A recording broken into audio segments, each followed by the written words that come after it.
ও তো Saint Martin দিয়ে দিয়েছে, করিডোর দিয়েছে, সমুদ্র সীমা দখল করে নিচ্ছে, রক্ষা করতে পারছে? মোটা অঙ্কের বাজেট আমি দিই, সিপাহীদের জন্য থাকার ডরমিটরি, জুনিয়র অফিসারদের জন্য ফ্ল্যাট নির্মাণ করে দেওয়া, তাদের প্রমোশনের জন্য নতুন নতুন সেনা ছাউনি তৈরি করে দেওয়া। আমি কি না করেছি?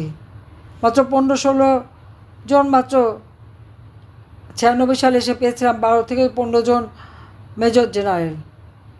আমি 58 জনে উন্নত করে তাদের প্রমোশনের ব্যবস্থা করে দিয়েছি। আজকে তারা গোপালগঞ্জের যে গণহত্যা চালাচ্ছে, বঙ্গবন্ধুর ভবন যখন স্মৃতি জাদুঘর ভাঙে, মূর্তির মতো সব দাঁড়িয়ে আছে। কি মানুষ আছে, মানুষ দেখে নাকি ভয় পায়? তো গোপালগঞ্জের মানুষ দেখে তো ভয় পেলেন না, তখন তো পাখির মতো গুলি করে হত্যা করা হলো প্রকাশ্য দিবালোকে। আর এখন যতই ঢাকার চেষ্টা করুক, জনগণের মন থেকে মুছবে না এটাও মাথায় রাখতে হবে। আওয়ামী লীগের উপরে যে জুলুম, অত্যাচার, অপরাধ, আওয়ামী লীগের কী? আওয়ামী লীগকে নিষিদ্ধ করে। ইউনূসের কোন অধিকার আছে আওয়ামী লীগকে নিষিদ্ধ করার? সে ক্ষমতায় কি জনগণের ম্যান্ডেট নিয়ে ভোটে এসেছে, না সংবিধান মোতাবেক এসেছে? সে তো এসেছে জবরদস্তি করে, ক্ষমতা দখল করে। সে কথা ভুলে যায় কেন? ডাকাতি করে ক্ষমতা নিয়েছে ডক্টর ইউনূস। সে ক্ষমতার ডাকাত, ক্ষমতা ডাকাতি করে পেয়েছে, সন্ত্রাসী, জঙ্গি তাদেরকে দিয়ে,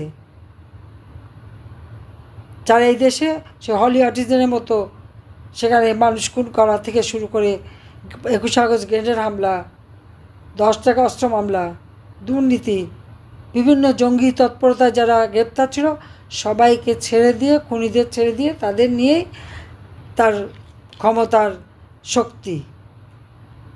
আর এই সমন্বয়করা, এরাই নাকি তার ক্ষমতা। এত অল্প সময়ের মধ্যে তারা এত শত শত কোটি টাকার মালিক হলো কীভাবে? একজন তো ধরা পড়লো, ওনার মাস্টার মাইন্ড অস্ট্রেলিয়াতে ভাইয়ের কাছে 6 কোটি টাকা পাঠিয়ে বাইরের জেলে পাঠালো। দুবাইতে, কোথায় কোথায় হিসাব আছে, সব হিসাব আছে। সব হিসাব পাই করে বাংলাদেশের জনগণ নেবে। সেই 5ই আগস্ট, 15ই আগস্ট, 21শে আগস্ট, প্রতিদিন প্রতি মুহূর্ত একটার পর একটা ঘটনা।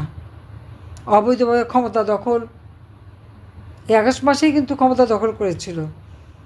আবার এবারও সেই একই আগস্ট মাসেই ক্ষমতা দখল করলো ইউনূস। তার পরিণতিও হবে ভয়াবহ, পালাবারও পথ পাবে না। এই বাংলার মাটিতে জনগণের এই রক্ত নিয়ে খলি খেলা, তার বিচার হবে। দায় মুক্তি দিয়ে মুক্তি পাবে না। খুনি 15 আগস্ট হত্যাকারীদের দায় মুক্তি দেওয়া হয়েছিল, তাদের বিচার হয়েছে। অপারেশন ক্লিন হার্ট করে খালেদা জিয়াও দায় মুক্তি দিয়েছিল, সে দায় মুক্তিও আমরা বাদ দিয়েছি।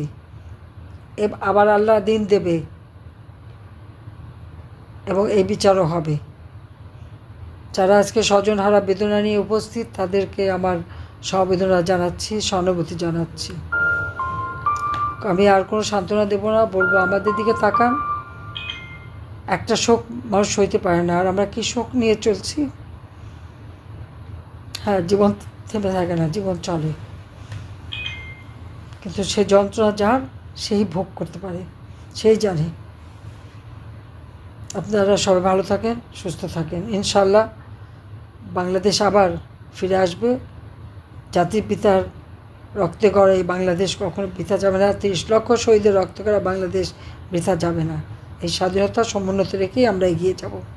জয় বাংলা, জয় বঙ্গবন্ধু, বাংলাদেশ চিরজীবী হোক।